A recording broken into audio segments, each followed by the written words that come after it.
वालेकुम ओ भाई सारे वेखने वालों को सलाम। माशाल्लाह आज मौसम बड़ा प्यारा। मैं देखो साडा टहना ओए इनु आज मैं 1 to 5 लेके देने लगा। क्या करने 1 to 5 पटा के रखना है लोगों ने मिट्टी ना सकी मेरे नाल। क्या करने श्रीकन साड़ नहीं? हां जी क्यों? क्योंकि जेला सामने होंदे हैं। अरे अरे निकल बाजी दो चार बार आते हैं। वाह वाह भाई वाह वाह वाह वाह बादल का बच्चा ये जनाब साडी टीम की रौनक है जी। आज मौसम बड़ा प्यारा बने हुआ। ये साडी टीम की खास रौनक है जनाब मिस्टर तालकी।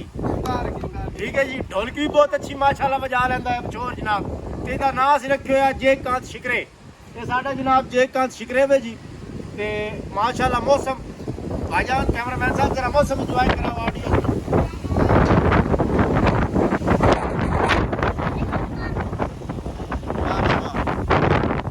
ਉਹ ਵੇਖੋ ਦਰਖਤਾਂ ਦੇ ਵਿੱਚ ਡੋਲੀ ਰੱਖੀ ਹੋਈ ਹੈ ਖਾਸ ਤੌਰ ਤੇ ਮੱਖੀਆਂ ਦੀ ਮੱਖੀ ਜਿਹੜੀਆਂ ਨੇ